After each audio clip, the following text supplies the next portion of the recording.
তো প্রকালটা ভালো হলে ইয়া করবে হবে, হবে টুকরে হবে। আর সকালটা আশা করে কোনো লাভ নেই।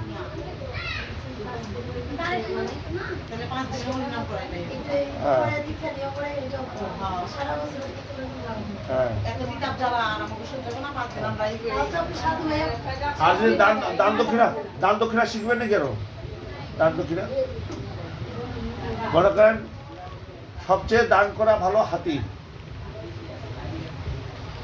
বা ঘোড়া, তারপরে ভূমি, তারপরে 1 মণ সোনা। এতটা দিতে পারবেন? 1 মণ সোনার দাম কত?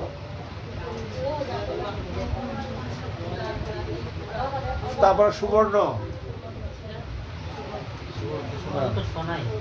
হ্যাঁ আরো আছে সুবর্ণ, সোনার সাথে সুবর্ণ কি দেব?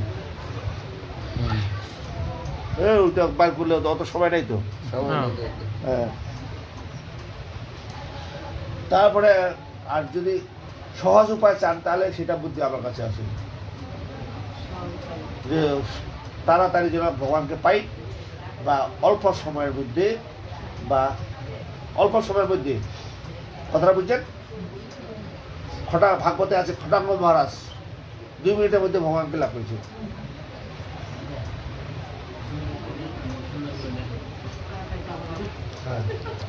ওরকম হইতে হবে, তৈরি হতে হবে।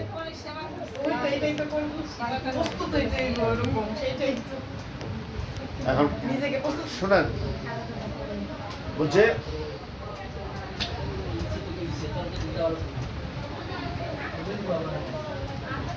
তিল দান।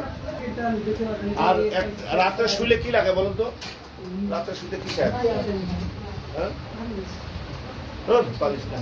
আরো আছে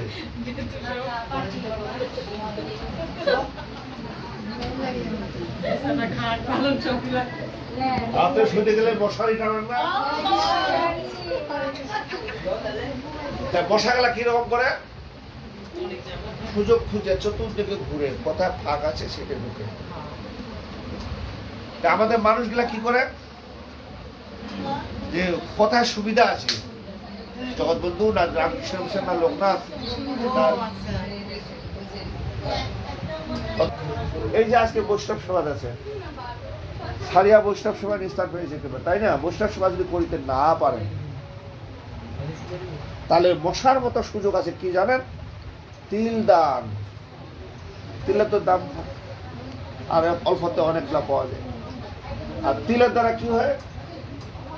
যজ্ঞে লাগে, অভিষেকে লাগে, শ্রাদ্ধে লাগে, পিণ্ডে লাগে, স্নানে লাগে।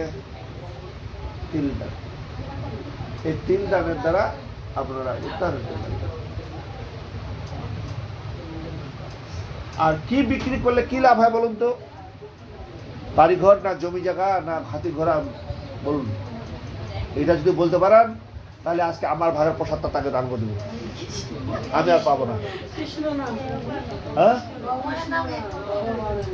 ভগবানের নাম, ওটা তো দান হলো না।